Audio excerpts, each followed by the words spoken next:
ബംഗ്ലാദേശിൽ വ്യാപകമായിട്ടുള്ള കലാപം പൊട്ടിപ്പുറപ്പെട്ടു എന്നുള്ള റിപ്പോർട്ടുകളാണ് ഇപ്പോൾ നമുക്ക് ലഭിക്കുന്നത്.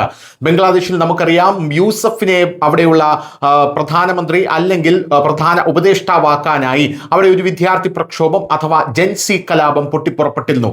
ഇതിന്റെ ഭാഗമായി ഷെയ്ഖ് ഹസീനയെ ഇന്ത്യ അവിടെ നിന്നും രക്ഷിച്ച് ഇന്ത്യയിലേക്ക് കൊണ്ടുവന്നിരുന്നു. അതിനുശേഷം ഇതുവരെയും ഇന്ത്യയിൽ തന്നെയാണ് ഷെയ്ഖ് ഹസീന ഉള്ളത്.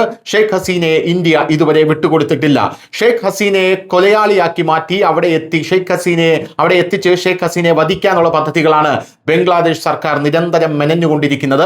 അവർക്ക് വലിയ തിരിച്ചടിയായി ഇപ്പോഴിതാ ചിറ്റഗോങ്ങിൽ മാസീവ് ആയിട്ടുള്ള പ്രൊട്ടസ്റ്റുകൾ ആരംഭിച്ചിരിക്കുന്നു എന്നുള്ള റിപ്പോർട്ടുകൾ പുറത്തു വരുന്നു.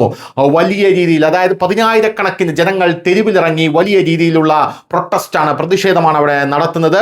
എന്താണ് അവരുടെ ആവശ്യമെന്ന് ചോദിച്ചാൽ ഷെയ്ഖ് ഹസീനയെ തിരികെ കൊണ്ടുവരണം എന്നുള്ളതാണ് അവരുടെ ആവശ്യമെന്ന് പറയുന്നത്. ഷെയ്ഖ് ഹസീനയെ തിരികെ കൊണ്ടുവന്ന് ഷെയ്ഖ് ഹസീനയ്ക്ക് അനുകൂലമായ ഒരു സ്ഥിതി ഉണ്ടാക്കുക എന്നുള്ളതാണ് ഈ പ്രൊട്ടസ്റ്റേഴ്സ് അഥവാ ഈ പ്രതിഷേധക്കാരുടെ നീക്കം എന്ന് പറയുന്നത്.